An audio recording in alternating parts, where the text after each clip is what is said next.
Hello guys, welcome back.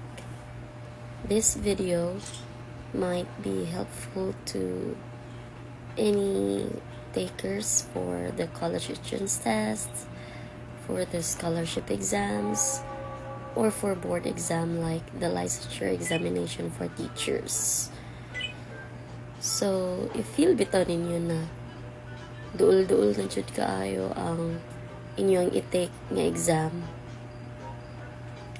Stay locked in.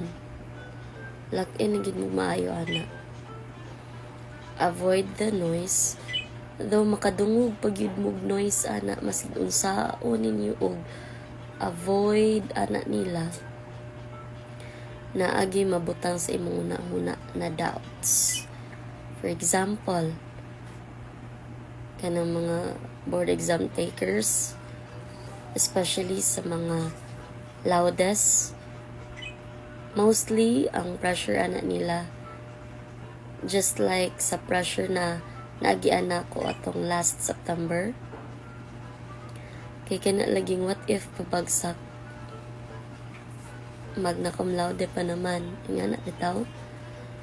And then if sa set naman sa set takers, lahay honors rabo ko, what if dili ko makapasar ani nga set, unsa na lay maingon nila, diba? Or if dili high honor, or if dili laude, ang imo na pong doubt ana kay, hala uy, kaya ba ka ni nako? Nga wala man gani ko na laude, wala man gani ko na honor ever since, nga na ba? So I tell you, ayaw i-mind ang noise. Those are just parts sa pressure nga naa sa imong nahuna. Noise ragid ng tanan, ayaw nagpaminawa. Ang imo na lang yung una-unaon kay kanang unsay imong mabuhat. Unsay imong mabuhat karon? Unsay imong angay huna-hunaon? Unsay imong next step para mahuman or maboost ang imong confidence nga mupadayon mo take ana nga exam.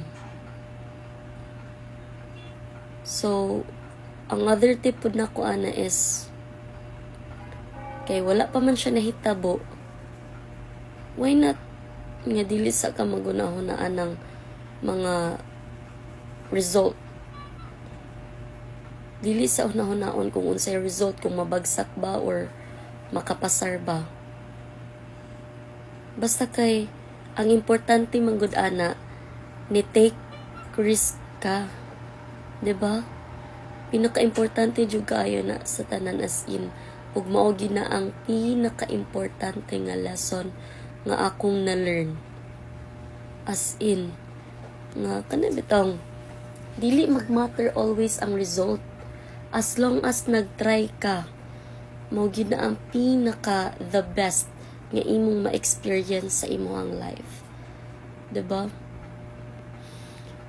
Kay if ka na imong naon, like wala ka ganoon na sa imong sa future nga result, pero nag-take action ka, diba? Nag-take action ka, so dina na lang ka focus kung unsay mong mabuhat. Kay dili man nato hold ang atong future, dili nato hold ang results sa exam. So why not buhatan na lang ang imong best, buhatan na lang ang imong part, focus sa present, focus sa imong mabuhat karon. Nga na bitaw, mujud na ang nakapahelp sa kuha nga na-reduce ang ako ang anxiety during atong nag-review ko sa LET. Mujud ni